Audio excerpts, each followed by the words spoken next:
അയൽക്കാരനായ Stephen, വേദിയിൽ സന്നിഹിതരായിട്ടുള്ള ശ്രീ ഷിബു, ഇവിടെ സ്വാഗതം ആശംസിച്ച ശ്രീ അലക്സ്, ഇവിടെ എത്തിച്ചേർന്നിട്ടുള്ള വൈദിക ശ്രേഷ്ഠന്മാരെ, ബഹുമാനായ തിരുമേനി, മറ്റ് വിദ്യാർത്ഥിനി സുഹൃത്തുക്കളെ,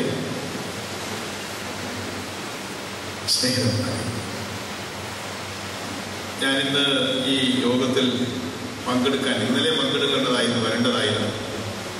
പക്ഷേ ഇന്നലെ തിരഞ്ഞെടുപ്പുമായി ബന്ധപ്പെട്ട് ഒഴിച്ചുകൂടാനാവാത്ത പരിപാടികളുള്ളതുകൊണ്ട് ഇന്നലെ വരില്ല എന്ന് മിനിഞ്ഞാതെ ഞാൻ പറഞ്ഞു. പക്ഷെ ഇന്നലെ പറഞ്ഞാൽ മതിയായിരുന്നു. ഇന്നലെ തന്നെ ഒരു എക്സ്ക്യൂസ് ഉണ്ടായിരുന്നു, ഹർത്താലായിരുന്നു. അതുകൊണ്ട് ചില കാര്യങ്ങൾ നേരത്തെ പറയരുതെന്ന് പറയുന്നു.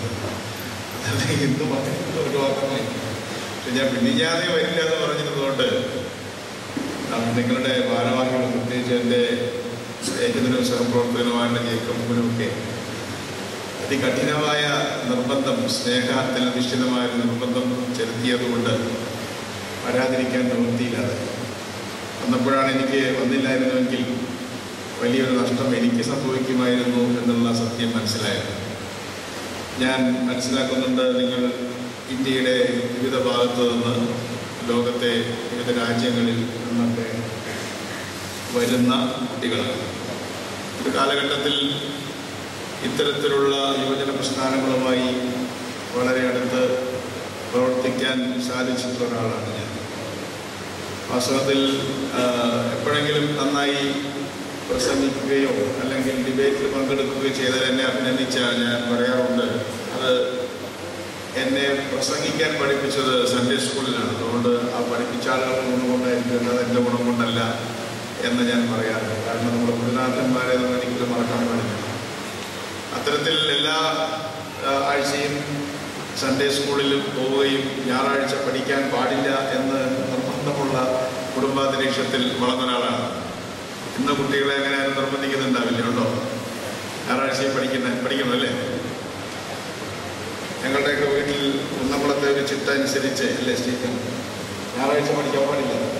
പിറ്റേ ദിവസം പരീക്ഷയാണെങ്കിലും ഞായറാഴ്ച വൈകിട്ട് 7 മണിക്ക് ശേഷം പഠിക്കാൻ പാടുള്ളൂ. ഭയങ്കര നിർബന്ധമുള്ളതാണ്. പക്ഷെ ഇപ്പോൾ അതൊക്കെ ആളുകൾ വളരെ ലൂസായിട്ടുണ്ട്, യാഥാർത്ഥ്യങ്ങളോട് പൊരുത്തപ്പെടാൻ തുടങ്ങിയിട്ടുണ്ട്. അങ്ങനെ ഇരിക്കുമ്പോഴാണ് എനിക്ക് എൻ്റെ വീട്ടിൽ ഇപ്പോഴും ഓർമ്മയുണ്ട്, ഞായറാഴ്ച ഒരു പരീക്ഷ വന്നു. എന്ത് ചെയ്യും? പരീക്ഷ എഴുതണോ വേണ്ടേ? ഒരു വലിയ പ്രശ്നമാണ്. അതൊക്കെ വളരെ ലൂസൻ ചെയ്തിട്ടുണ്ട്. കുറേ കൂടെ ആളുകൾ പൊതു രീതികൾ അവലംബിക്കുന്നുണ്ട്. അപ്പം അത്തരത്തിലുള്ള ഒരു കുടുംബാന്തരീക്ഷത്തിൽ വളർന്ന ഒരാളാണെങ്കിലും എങ്ങനെയാണെന്ന് അറിഞ്ഞുകൂടാ, ഞാൻ ഭൗതിക ശാസ്ത്രം പഠിച്ച പോലെ തന്നെ ഭൗതികവാദവും പഠിച്ചു എന്നുള്ളതാണ് എന്നെ വ്യത്യസ്തനാക്കുന്ന ചെറിയൊരു കാര്യം. വളരെ ചെറുപ്പത്തിൽ തന്നെ ഇത്തരത്തിൽ വളരെ മതപരമായ കാര്യങ്ങളിൽ യുവജന പ്രസ്ഥാനത്തിൻ്റെ ഭാരവാഹി സ്ഥാനങ്ങളിലൊക്കെ ഉണ്ടായിരുന്നെങ്കിലും ഭൗതികവാദ ചിന്തകളുമായിട്ട് ഞാൻ ചെറുപ്പത്തിൽ തന്നെ പ്രണയത്തിലായി. പിന്നെ ഞങ്ങൾ പിരിഞ്ഞിട്ടില്ല. അതുകൊണ്ട് ഞാനിപ്പോഴും അങ്ങനെ തുടരുകയാണ്. അതുകൊണ്ടൊന്നും തന്നെ ഇത്തരം പ്രസ്ഥാനങ്ങളുമായിട്ടുള്ള ബന്ധങ്ങൾ നിലനിർത്തുന്നതിനോ അതിൽ ഇടപെടുന്നതിനോ ഒക്കെ കൂടുതൽ സന്തോഷവും ചാരിതാർത്ഥ്യവുമാണ്.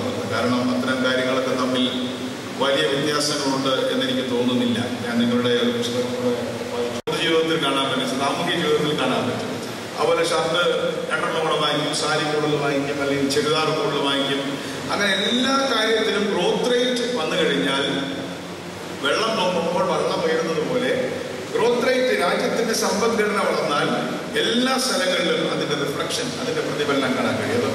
മതസ്ഥാപനങ്ങളിലായാലും പാർട്ടിയിലായാലും, വലിയ വലിയ രാഷ്ട്രീയ പാർട്ടികളൊക്കെ ചാനലുകൾ തുടങ്ങുന്നു, അതുപോലെ തന്നെ വലിയ ഓഫീസ് കിട്ടുന്നു, കാറുകൾ വാങ്ങിക്കുന്നു.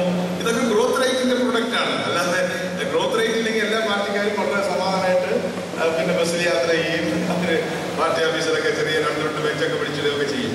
ഞങ്ങളൊക്കെ അങ്ങനെ ഗ്രോത്ത് റേറ്റിലെ കാലത്ത് ഞങ്ങളൊക്കെ പറയാറുണ്ട്, ഞങ്ങളൊക്കെ റോഡിൽ കിടന്നിട്ടുണ്ട്, അല്ലെങ്കിൽ ഞങ്ങൾ ബസ് സ്റ്റോപ്പിൽ കിടന്നിട്ടുണ്ട്, അല്ലെങ്കിൽ ബസ് സ്റ്റാൻഡിൽ കിടന്നിട്ടുണ്ട്. സത്യമാണ്, ഗ്രോത്ത് റേറ്റ് ഇല്ലാത്തതുകൊണ്ടാണ്.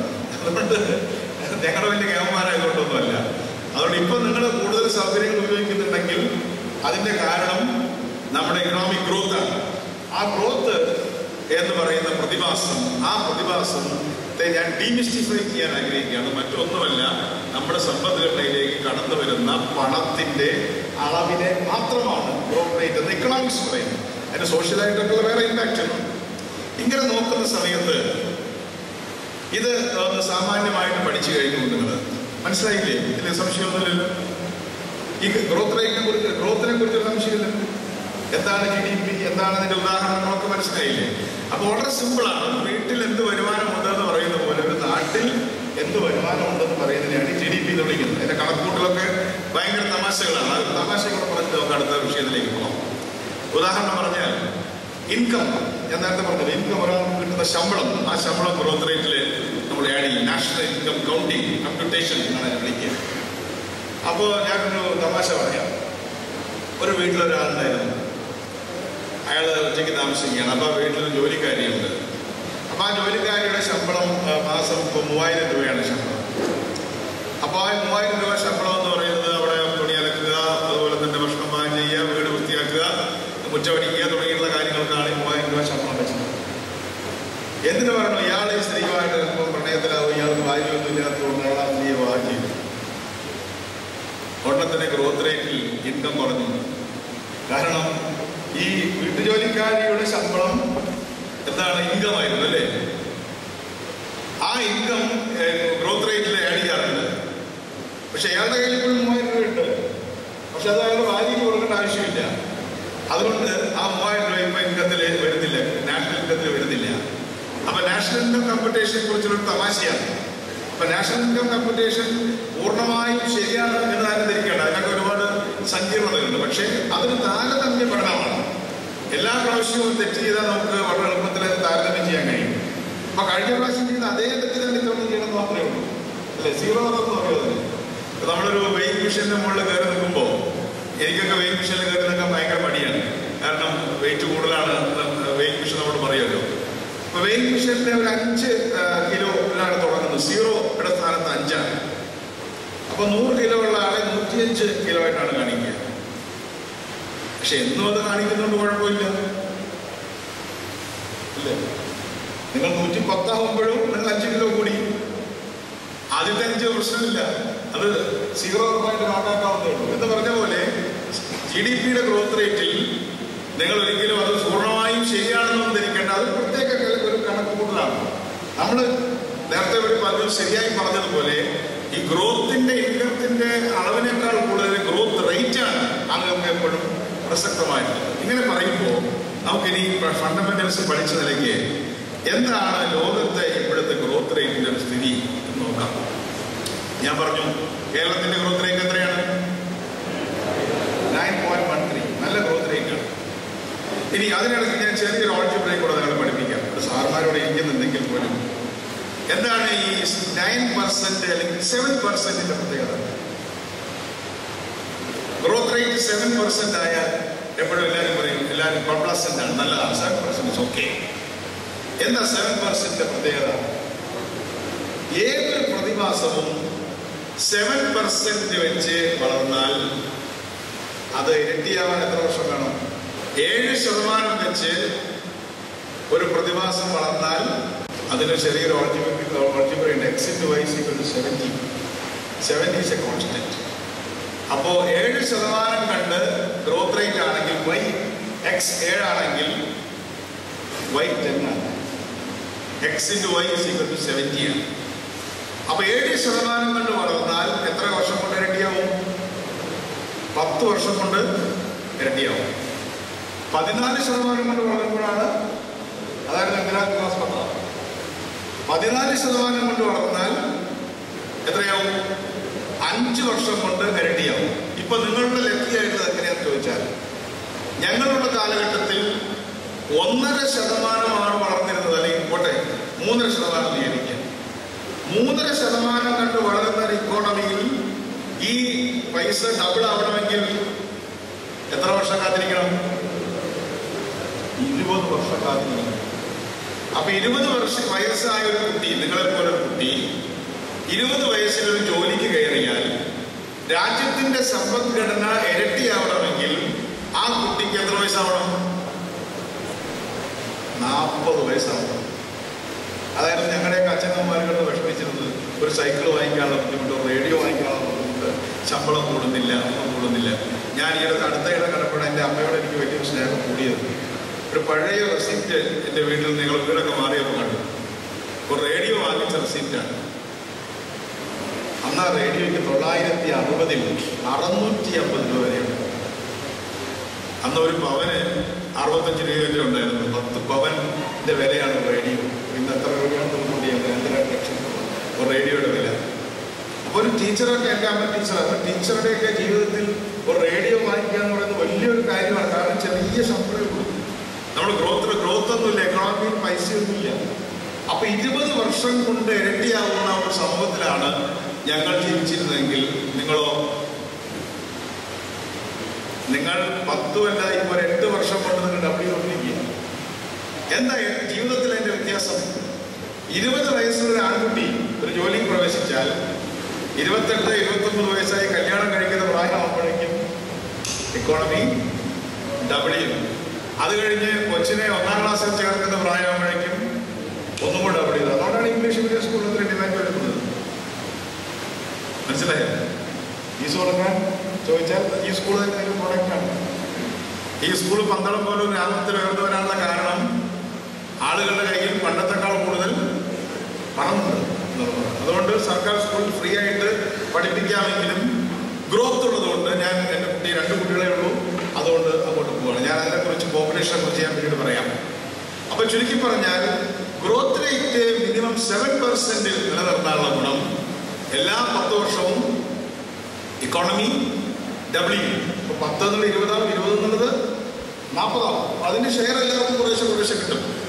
അതുകൊണ്ടാണ് മൻമോഹൻ സിംഗ് എപ്പോഴും പറയുന്നത് 7% ഗ്രോത്ത് റേറ്റ് ഒരു മസ്റ്റാണ്. 7% ഗ്രോത്ത് റേറ്റ് ഉണ്ടെങ്കിൽ രാഷ്ട്രീയ പ്രവർത്തനത്തിനും സൗകര്യമാണ്. എന്താ അറിയോ? 7% മുകളിൽ ഗ്രോത്ത് റേറ്റ് ഉണ്ടെങ്കിൽ തെരഞ്ഞെടുപ്പിൽ തോൽക്കാനുള്ള സാധ്യത വളരെ കുറവാണ്.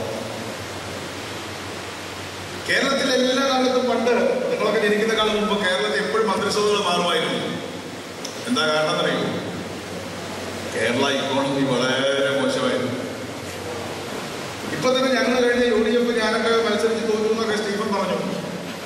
അതിന് പലരും പല കാരണങ്ങളും അച്യുതാനന്ദൻ ഫാക്ടർ എന്നൊക്കെ പറയുമെങ്കിൽ അതിലൊരു പ്രധാനപ്പെട്ട ഫാക്ടർ ഈ 9% ഗ്രോ ചെയ്ത ഇക്കോണമിയുടെ ഗവൺമെന്റ് ആയിരുന്നു. അത് 9% ഗ്രോ ചെയ്യുന്ന ഒരു ഇക്കോണമി ഉള്ള ഒരു പ്രദേശത്തെ ഗവൺമെന്റിന് പുറത്ത് പോകാനാണ് ബുദ്ധിമുട്ട്. പിന്നെ അവർ നല്ലോണം ഉത്സാഹിക്കണം.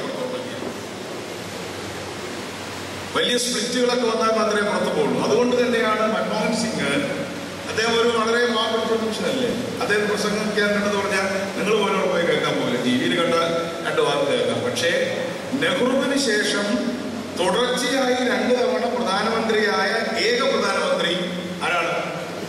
മൻമോഹൻ സിംഗ് ആണ്. എന്താ കാരണം? മൻമോഹൻ സിംഗ് ശ്രദ്ധിച്ചത് ഗ്രോത്ത് റേറ്റിൽ മാത്രമാണ്. ഗ്രോത്ത് റേറ്റ് ഉണ്ടോ, പൊളിറ്റിക്കൽ സ്റ്റെബിലിറ്റി ഇല്ല. ഗ്രോത്ത് റേറ്റ് ഇല്ലേ, പൊളിറ്റിക്കൽ സ്റ്റെബിലിറ്റി 0 ആണ്. ഇപ്പൊ യൂറോപ്പിൽ എന്താ നടക്കുന്നത്? അല്ലെങ്കിൽ വരുന്നുണ്ട്, എല്ലാ തെരഞ്ഞെടുപ്പിലും തോൽക്കുകയാണ് ഗവൺമെന്റ്, അല്ലേ? ഗ്രീസൊക്കെ പൊളിഞ്ഞ് പാപ്പർസ് ഉണ്ടായി. അതിനെക്കുറിച്ച് ഞാൻ പറയുന്നുണ്ട്. ആരാ ഫ്രാൻസിൽ ജയിച്ചത്? ഫ്രാൻസിലെ പുതിയ പ്രസിഡന്റിന്റെ പേരെന്താ?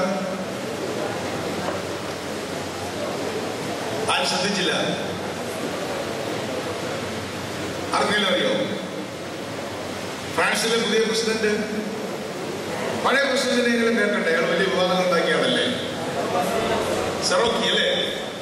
സർക്കോസ്കി. ഇപ്പോഴുള്ള ആളാണ് ഹൊളൻഡെ. ഇങ്ങനെ ഫ്രഞ്ചിൽ പറയുന്നത് എനിക്ക് അറിഞ്ഞുകൂടാ. അത് സോഷ്യലിസ്റ്റ് പാർട്ടിക്കാരനാണ്. ഫ്രാൻസ് എല്ലാം ബുദ്ധിമുട്ടില്ല. അതേസമയം ജർമ്മനി വലിയ ബുദ്ധിമുട്ടിലല്ല. അതുകൊണ്ട് തന്നെ ഇവിടെ ജർമ്മനിയിൽ നിന്നുള്ള ആരെങ്കിലും ഉണ്ടോ? ഇല്ലല്ലേ? ജർമ്മനി എത്രയും ബുദ്ധിമുട്ടിലല്ല. അതുകൊണ്ട് ജർമ്മനി പിടിച്ചു നിൽക്കുന്നുണ്ട്. അതുപോലെ തന്നെ നമ്മുടെ ഈ അറബ് രാജ്യങ്ങളിലൊക്കെ തന്നെ വലിയ പ്രശ്നങ്ങളുണ്ടായി. അറബ് രാജ്യങ്ങളിലുണ്ടായ പ്രധാന പ്രശ്നങ്ങളിൽ ഒന്ന് സാമ്പത്തിക പ്രശ്നം കൂടെയാണ്. ഇപ്പൊ സാമ്പത്തിക പ്രശ്നം എത്ര മൂർച്ഛിക്കുന്നോ അത്രയും എന്ത് പ്രശ്നം മൂർച്ഛിക്കും? രാഷ്ട്രീയ പ്രശ്നവും മൂർച്ഛിക്കാനുള്ള സാധ്യത. പ്രത്യേകിച്ചും ഡെമോക്രസീസിൽ ഇപ്പോ ഇറ്റലിയിലെ അവിടുത്തെ പ്രധാനമന്ത്രി മാറി, ഫ്രാൻസിലെ പ്രധാനമന്ത്രി മാറി, അതേപോലെ തന്നെ ഗ്രീസിലെ രാജ്യം തന്നെ അകത്തകാറിലായി. അത്തരത്തിൽ 7% ഗ്രോത്ത് റേറ്റ് എന്ന് പറയുന്നത് ഒരു രാജ്യത്തിന്റെ സ്റ്റെബിലിറ്റിക്ക് ഏറ്റവും പ്രധാനപ്പെട്ട കാര്യമാണ്. അപ്പൊ നമ്മൾ പലപ്പോഴും കൂട്ടിച്ചേർത്ത് ചിന്തിക്കാറില്ല. നമ്മുടെ സ്വാതന്ത്ര്യത്തിന് ശേഷം നമ്മുടെ രാജ്യം ഭയങ്കരമായ പ്രതിസന്ധി ചെന്നുകൊണ്ട് 90കളുടെ ആദ്യത്തിലല്ലേ, നിങ്ങളൊക്കെ ജനിക്കുന്ന കാലഘട്ടത്തിലായിരിക്കും. ബാബറി മസ്ജിദ് പ്രശ്നം, വർഗീയ കലാപങ്ങള്, 100,000 പ്രശ്നങ്ങളായിരുന്നു. വാസ്തവത്തിൽ ആ കാലത്തായിരുന്നു നമ്മുടെ ഇക്കോണമി ഏറ്റവും വലിയ കുഴപ്പത്തിൽ ചെന്നുപെട്ടത്. നമ്മുടെ സമ്പദ്ഘടന ഏറ്റവും വലിയ കുഴപ്പത്തിൽ ചെന്നുപെടുമ്പോഴൊക്കെ നമ്മൾ ഏറ്റവും വലിയ രാഷ്ട്രീയ പ്രതിസന്ധിയിലേക്ക് പോകും. അതുകൊണ്ട് രാഷ്ട്രീയ പ്രതിസന്ധിയെയും സാമ്പത്തിക പ്രതിസന്ധിയെയും ഇന്ന് തൊട്ട് നിങ്ങൾ ഒന്നായിട്ട് കാണേണ്ട ആവശ്യമുണ്ട്. എന്ന് വെച്ചാൽ കൃത്യമായിട്ട് A is equal to B എന്നുള്ള അർത്ഥത്തിലല്ല, but A is similar to B. വളരെ വളരെ സമാനമാണ് ഇക്കണോമിക്സും പോളിറ്റിക്സും. അതിനെയാണ് ഞങ്ങൾ ചേർത്ത് പറയുന്നത്. ഇന്നത്തെ രണ്ടാമത്തെ കാര്യമായിട്ട് ഞാൻ നിങ്ങളോട് പറയാൻ പോകുന്നത് പൊളിറ്റിക്കൽ ഇക്കോണമി. ഇക്കോണമി എന്നൊരു സംഗതി ഇല്ല. പോളിറ്റിക്സും ഇക്കണോമിക്സും കൂടെ ചേർന്നിട്ടുള്ള പൊളിറ്റിക്കൽ ഇക്കോണമിയാണ് ഏറ്റവും പ്രധാനപ്പെട്ട സത്ത എന്ന് പറയുന്നത്. അപ്പോൾ എക്കണോമിക്സിന്റെ കൂടെയുള്ളതാണ് പൊളിറ്റിക്സ്, പൊളിറ്റിക്സിന്റെ കൂടെയുള്ളതാണ് ഇക്കണോമിക്സ്. ഒരു മഹാനായ ആൾ പറഞ്ഞിട്ടുണ്ട്, politics is nothing but the concentrated expression of economics. Politics is nothing but the concentrated expression of economics. Lenin നിർവചനം എന്ന് പറഞ്ഞാൽ അതിന്റെ നല്ല പരിഭാഷ എന്ന് പറയുന്നത് എക്കണോമിക്സ് 101 ആവർത്തിച്ചെടുത്താൽ കിട്ടുന്നതാണ് പൊളിറ്റിക്സ്. അപ്പൊ പൊളിറ്റിക്സ് എന്ന് പറയുന്നത് ഇക്കോണമിയുടെ ഉൽപ്പന്നമാണ്. ഇത് രണ്ടിനെയും കൂടെ ചേർത്ത് പറയുന്നതാണ് പൊളിറ്റിക്കൽ ഇക്കോണമി എന്ന് പറയും. ഇനി അതിൻ്റെ കൂടെ നമ്മുടെ സൊസൈറ്റിയെ കുറിച്ച് നിങ്ങളുടെ ഈ പുസ്തകത്തിൽ ഞാൻ ബിഷപ്പ് തിരുമേനി വരുന്നേക്കാളും പറയായിരുന്നു, വളരെ നല്ല ലേഖനങ്ങൾ, പ്രത്യേകിച്ച് ദളിത് ഇഷ്യൂവിനെ കുറിച്ചൊക്കെ വളരെ ഓപ്പണായിട്ട് ഇതിൽ എഴുതിയിട്ടുള്ളത് ഞാൻ അഭിനന്ദിക്കുകയായിരുന്നു. അപ്പൊ അത്തരത്തിലുള്ള ദളിത് പ്രശ്നങ്ങൾ, സാധാരണക്കാരുടെ പ്രശ്നങ്ങൾ, ഡിസ്പാരിറ്റിയുടെ പ്രശ്നങ്ങൾ, സമത്വത്തിന്റെ പ്രശ്നങ്ങൾ, മതങ്ങളുടെ പ്രശ്നങ്ങൾ, ഇതെല്ലാം കൂടെ ചേർന്ന് വരുന്ന മൂന്നാമത്തെ പേരാണ് പോളിറ്റി. അതിൽ ഗവർണൻസ് ഉണ്ട്, ഭരണമുണ്ട്, നല്ല ഭരണമുണ്ട്, ചീത്ത ഭരണമുണ്ട്. അപ്പൊ അത് പൊളിറ്റിക്കൽ ഇക്കോണമിയുടെ ആകെത്തുകയാണ് പോളിറ്റി, അല്ലെങ്കിൽ നമ്മുടെ സമൂഹത്തെ ആകെ ബാധിക്കുന്നതാണ് പോളിറ്റി. പോളിറ്റിക്ക് മലയാളത്തിൽ പറയുന്നത് രാഷ്ട്രഗാത്രം എന്നാണ്. രാഷ്ട്രഗാത്രം, ഗാത്രം നമ്മുടെ ശരീരം. രാഷ്ട്രശരീരം എന്ന് പറയുന്നത് ഏറ്റവും സങ്കീർണമായിട്ടൊരു സങ്കല്പമാണ്. എങ്കിലും നമുക്ക് നമ്മുടെ വിശദാംശങ്ങളിലേക്ക് കടന്നു പോവാം. അപ്പൊ നമ്മൾ എന്തൊക്കെ കാര്യങ്ങൾ പഠിച്ചു? ഒന്ന്, ആദ്യം എന്താ പഠിച്ചത്? GDP. ആ GDP എന്താണ്? ഒരു തുകയാണല്ലേ, ഒരു എമൗണ്ട് ഓഫ് മണിയാണ്, വേറെ ഒന്നുമല്ല. It's nothing but an amount of money. രണ്ട്, GDPക്ക് ഒരു ഗ്രോത്ത് റേറ്റ് ഉണ്ട്. ആ ഗ്രോത്ത് റേറ്റ് 7% ആണ് ഡിസൈറബിൾ ഗ്രോത്ത് റേറ്റ്. 7% ഗ്രോത്ത് ഉണ്ടെങ്കിൽ 10 കൊല്ലം കൊണ്ട് ഇക്കോണമിക്ക് ഡബിൾ ചെയ്യാൻ പറ്റും. ഇക്കോണമിയും പൊളിറ്റിക്സും വളരെയധികം ചേർന്ന് പോകുന്ന കാര്യമാണ്. ഇക്കണോമിക് സ്റ്റെബിലിറ്റി ഇല്ലെങ്കിൽ അതിൻ്റെ അർത്ഥം പൊളിറ്റിക്കൽ സ്റ്റെബിലിറ്റി ഉണ്ടാവില്ല എന്നുള്ളതാണ്. എത്ര മഹാനായ നേതാവ് ഭരിച്ചാലും ഇക്കണോമിക് സ്റ്റെബിലിറ്റി ഇല്ലെങ്കിൽ പൊളിറ്റിക്കൽ സ്റ്റെബിലിറ്റി ഉണ്ടാവാൻ പോകുന്നില്ല. പക്ഷേ ഇക്കണോമിക് സ്റ്റെബിലിറ്റി ഉണ്ടായിട്ടും പൊളിറ്റിക്കൽ സ്റ്റെബിലിറ്റി ഇല്ലാതാക്കാൻ ചില രാഷ്ട്രീയ നേതാക്കൾക്ക് പറ്റും, അത് അവരുടെ സാമർഥ്യമാണ്. പക്ഷേ എങ്കിൽ പോലും പൊളിറ്റിക്കൽ സ്റ്റെബിലിറ്റി ഉണ്ടാകണമെങ്കിൽ ഏറ്റവും അടിസ്ഥാനപരമായി വേണ്ടത് ഇക്കണോമിക് സ്റ്റെബിലിറ്റിയാണ്. അപ്പോൾ ഇത്രയും കാര്യങ്ങൾ നമ്മൾ മനസ്സിലാക്കി കഴിഞ്ഞതിന് ശേഷം നമുക്ക് ലോക രംഗത്തേക്ക് അതൊക്കെ ഒന്ന് കയറി നോക്കണം. എന്താണ് ഇപ്പോഴത്തെ ഗ്ലോബൽ ഇക്കോണമി എങ്ങനെ നിൽക്കുന്നു? ലോക ഇക്കോണമി ശബ്ദം ഭയങ്കര ശരിയാണ്. ഇപ്പൊ കേൾക്കുന്നുണ്ടോ? കേൾക്കാം അവിടെയൊക്കെ? ലോകത്തിന്റെ ഗ്രോത്ത് റേറ്റ് ഗ്ലോബൽ കേൾക്കുന്നുണ്ടോ? കേൾക്കുന്നില്ലെങ്കിൽ പറഞ്ഞ മയക്കത്തിൽ താഴ്ത്തി വെച്ചിരിക്കും. ഇപ്പോഴോ കേൾക്കാം? എനിക്ക് ഈ ശബ്ദം ഇഷ്ടപ്പെടുന്നില്ല. ഈ ഗ്ലോബൽ ഗ്രോത്ത് റേറ്റ് വെറും 3%, 3.5% കുറേ കാലമായി. അങ്ങനെ ഇരിക്കുമ്പോഴാണ് നമ്മുടെ ചില രാജ്യങ്ങൾ, ഞാനിനി പോകുന്നത് അടുത്ത വിഷയത്തിലേക്ക് പോകണം കേട്ടോ, ഫേസ് 2 ആണ്. ഫേസ് 2 എന്ന് പറയുന്നത് ലോകത്തെ ഇപ്പോൾ നടക്കുന്ന എക്കണോമിക് ഗ്രോത്തിനെ കുറിച്ചുള്ള ഒരു ചെറിയൊരു സർവേയാണ്. എന്താണ് ഇപ്പോൾ ഗ്ലോബൽ ഇക്കോണമിക് സിനാരിയോ എന്നാണ്? Global growth rate of GDP എന്ന് പറയുന്നത് കേവലം എത്ര %ആണ്? ഒരു 3%, 3.5%, 2.5% അവിടെ നിൽക്കുകയാണ്.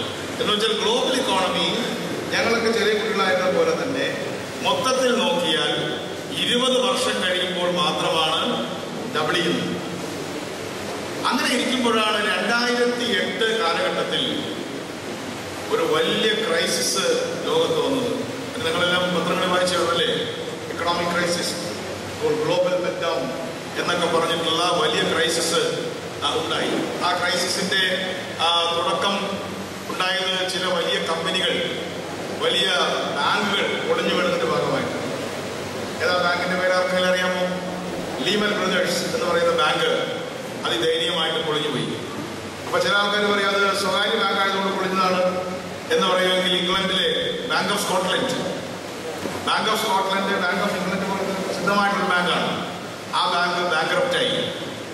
ഐസ്ലാൻഡ് എന്ന് പറയുന്ന ഒരു രാജ്യമുണ്ട്, നമ്മുടെ ഇംഗ്ലണ്ടിന്റെ തൊട്ടുമുകളിൽ കിടക്കുന്ന ഒരു കുഞ്ഞു രാജ്യമാണ്.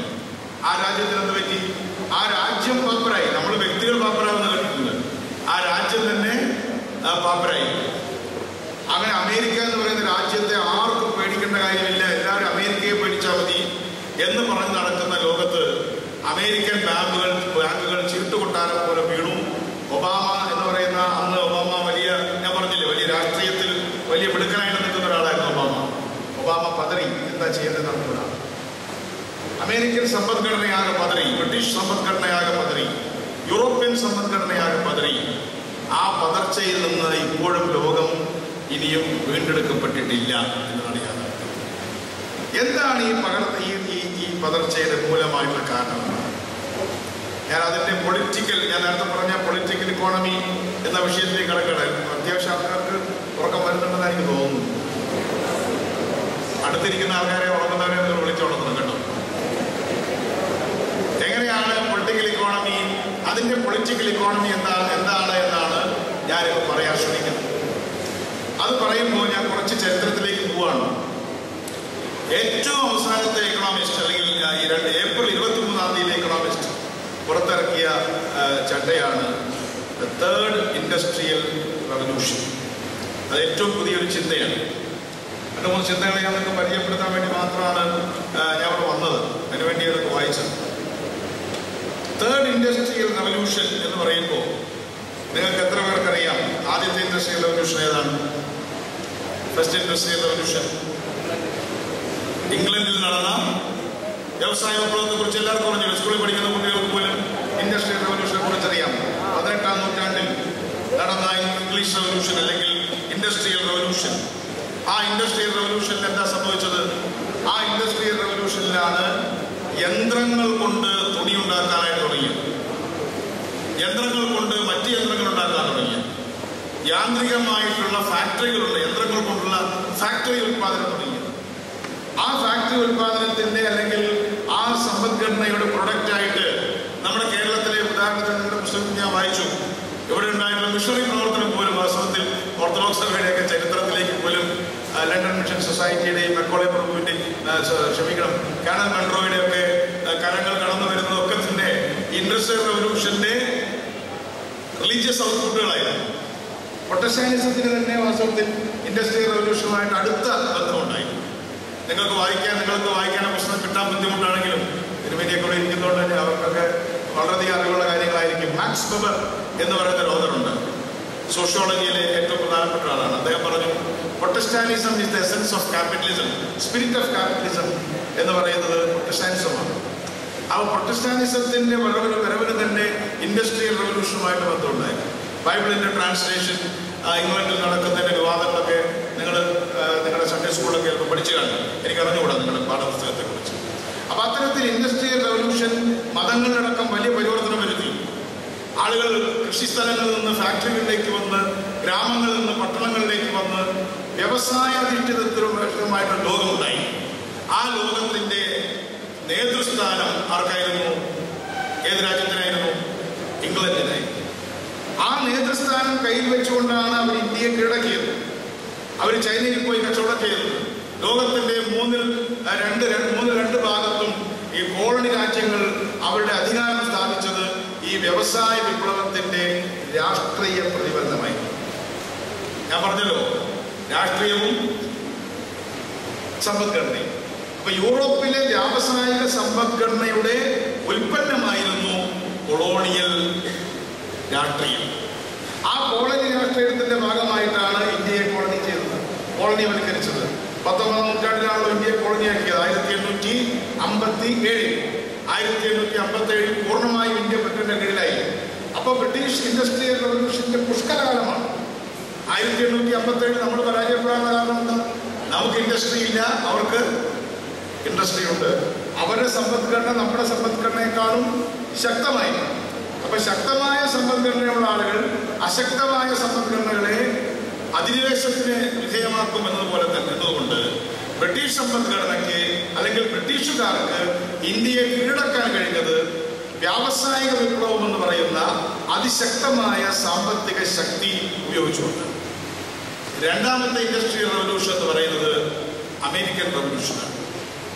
അമേരിക്കയിൽ ഒരു 100 വർഷം മുമ്പ് അമേരിക്ക വളർന്നു വരാൻ തുടങ്ങി. അമേരിക്ക ഇംഗ്ലണ്ടിന്റെ കീഴിലായിരുന്നു ഒരു കാലഘട്ടത്തിൽ.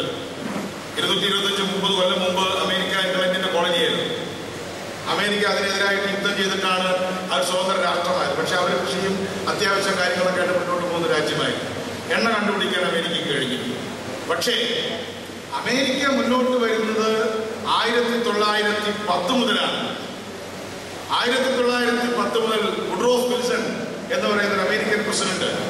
ആ അമേരിക്കൻ പ്രസിഡന്റാണ് ലോകത്തെ ഒരു വലിയ രാഷ്ട്രീയ ശക്തിയായിട്ട് അമേരിക്കയെ മുന്നോട്ട് വയ്ക്കുന്നത്. എന്താ കാരണം?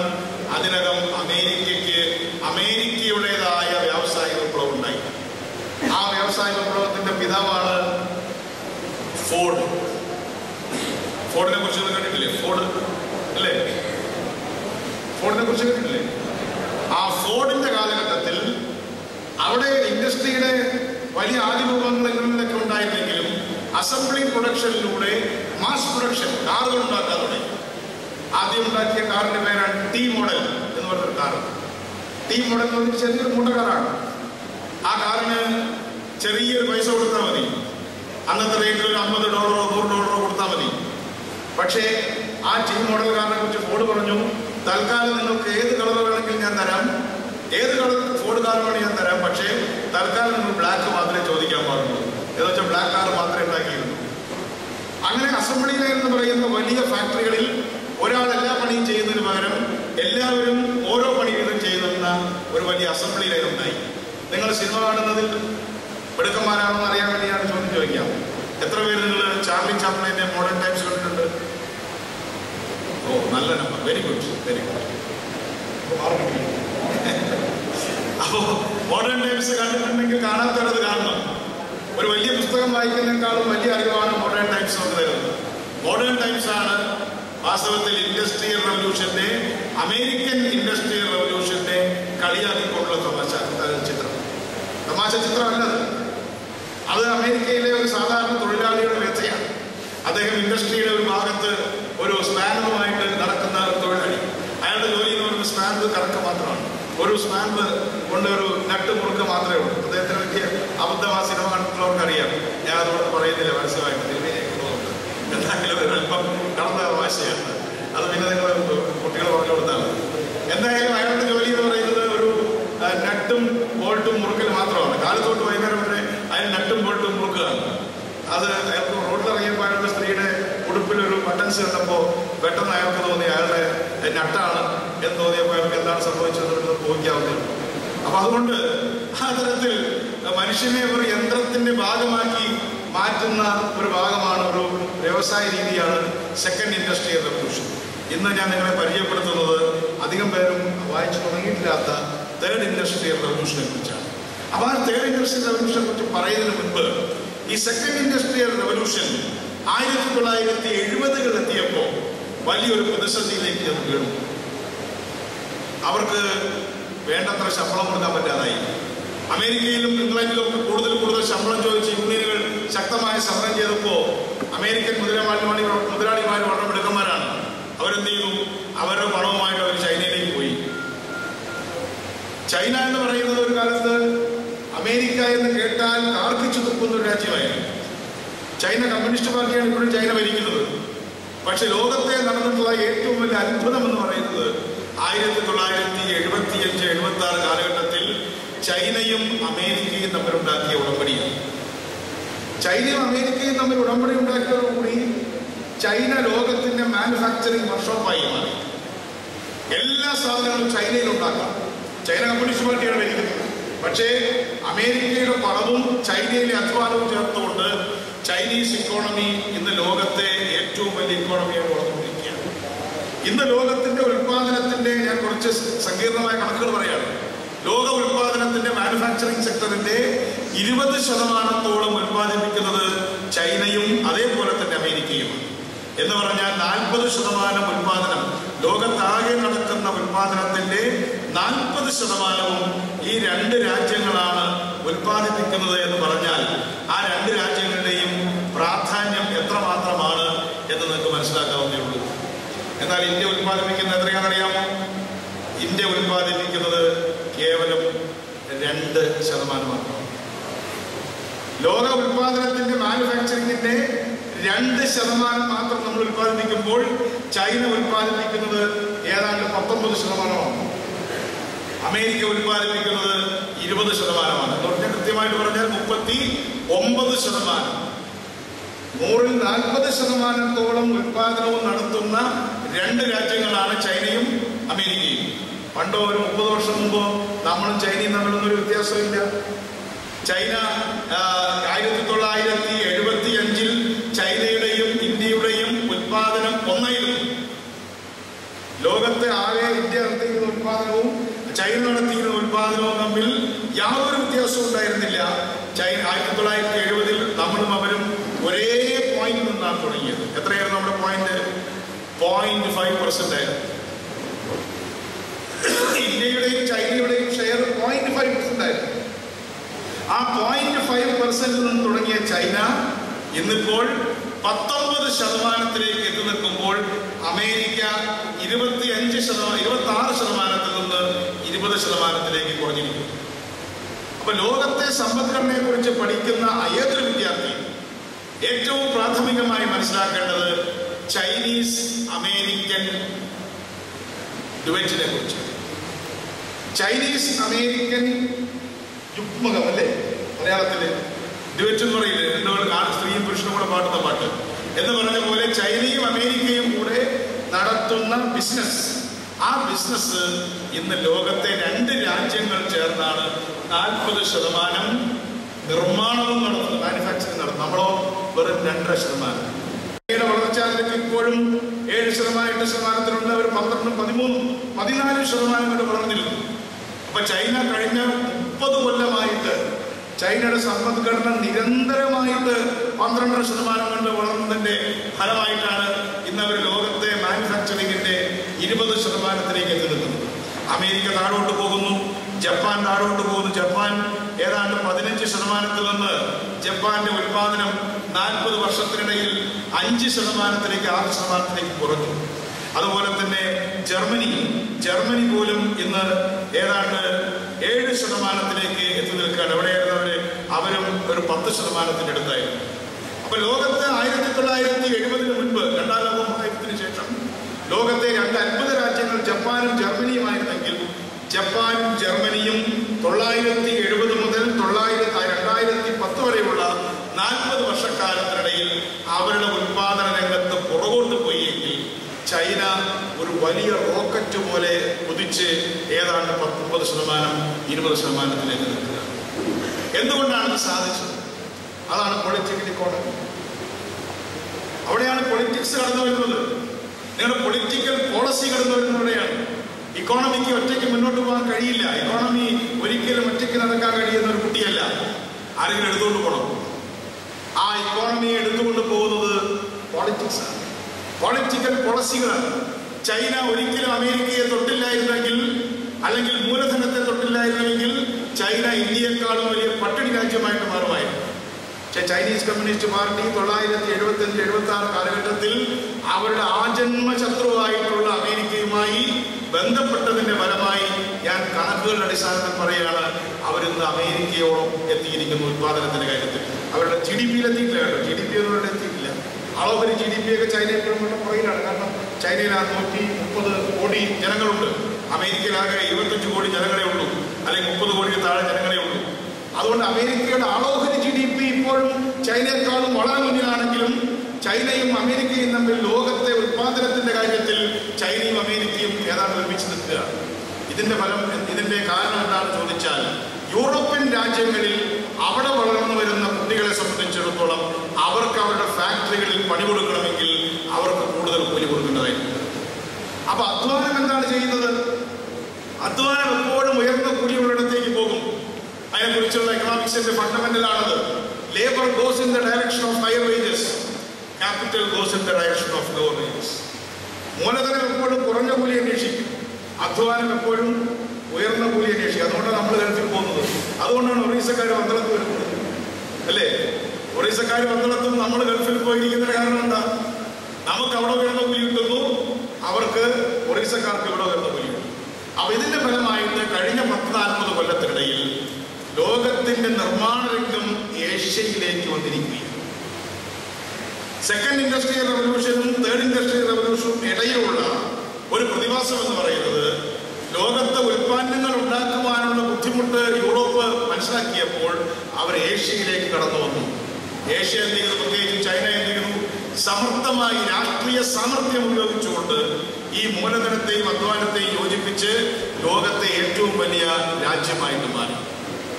ഇത് ഏഷ്യൻ രാജ്യങ്ങളുടെ വികസനത്തിന്റെ കാലഘട്ടമാണ്, നിങ്ങളുടെ വികസനത്തിന്റെ കാലഘട്ടമാണ്. ഏഷ്യയിലെ ചെറുപ്പക്കാരെ ഇന്ന് യൂറോപ്പിനും അമേരിക്കയ്ക്കും പേടിയാണ്. നിങ്ങൾ തോമസ് ഫ്രീഡ്മാന്റെ പുസ്തകം വായിച്ചിട്ടുള്ള ആരെങ്കിലും ഉണ്ടോ?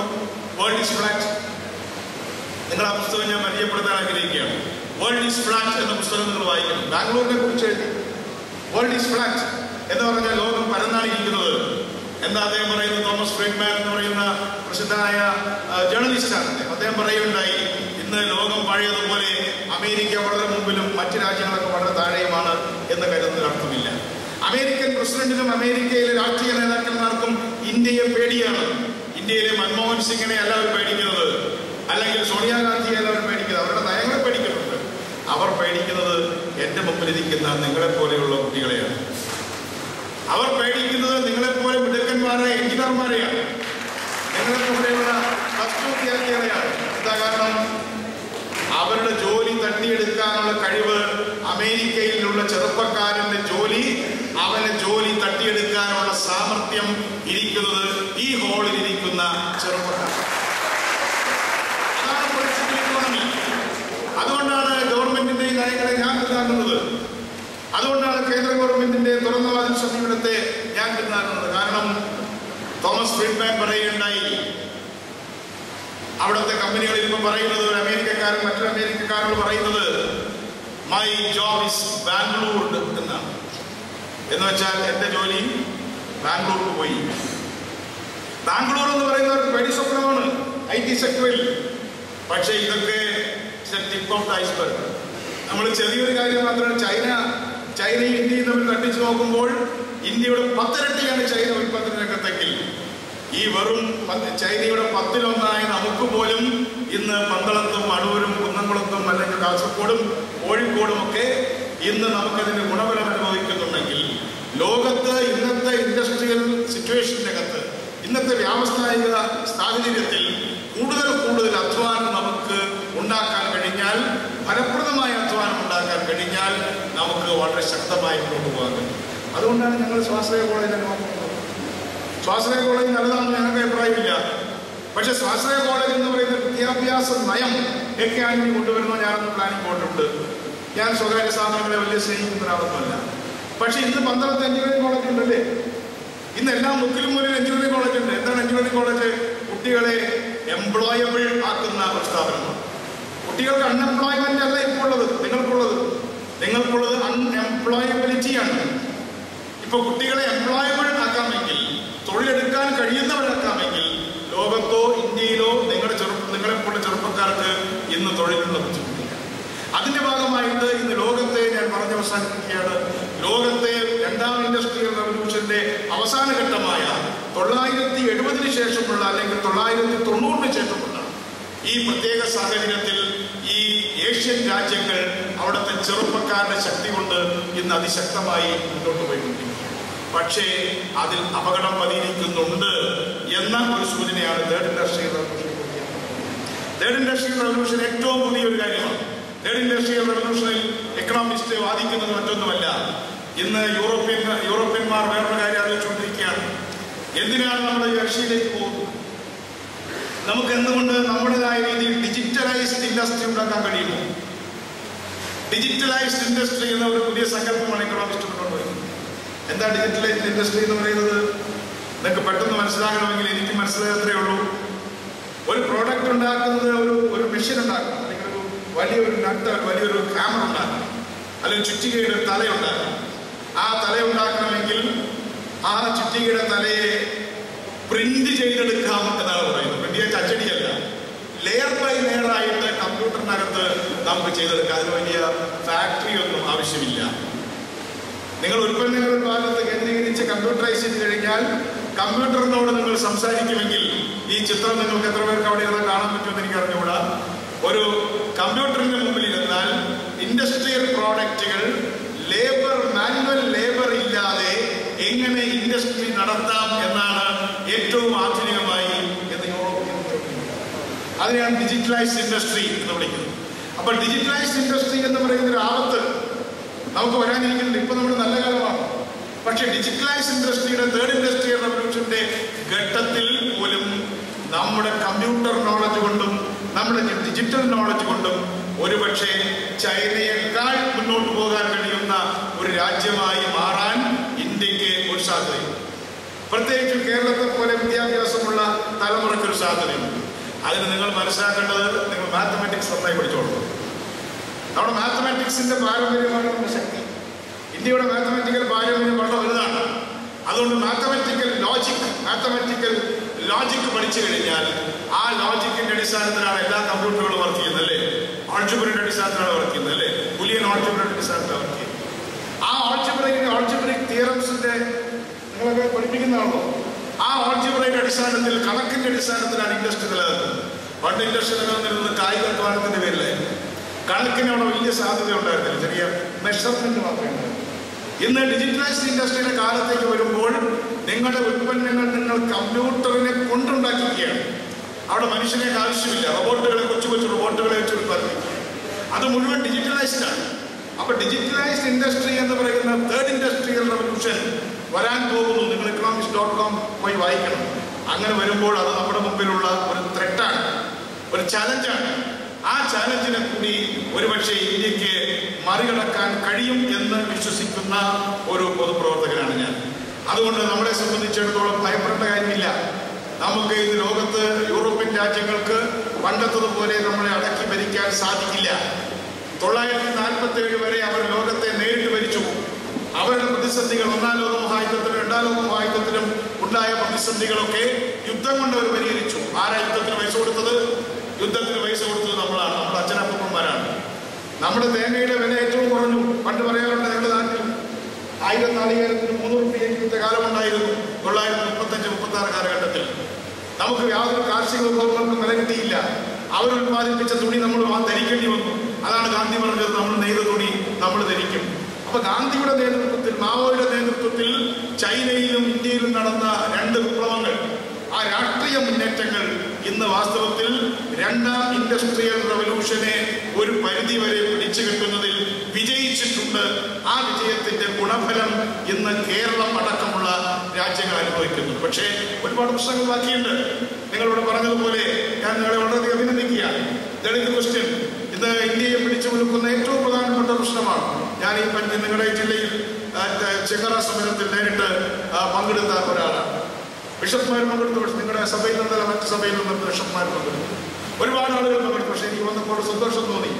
ഇന്ത്യയിലെ 24% ആളുകൾ ദളിതുകളും ആദിവാസികളുമാണ്. 24% ആളുകൾ എന്ന് പറഞ്ഞാൽ ഏതാണ്ട് അമേരിക്കയുടെ ജനസംഖ്യയാണ്. 30 കോടി ജനങ്ങളാണ്. 30 കോടി ജനങ്ങൾക്ക് എഴുത്തും വായനയും അറിയുന്നവരിൽ ഏറ്റവും പുറകിലാണ്. അവർക്ക് ആരോഗ്യമില്ല.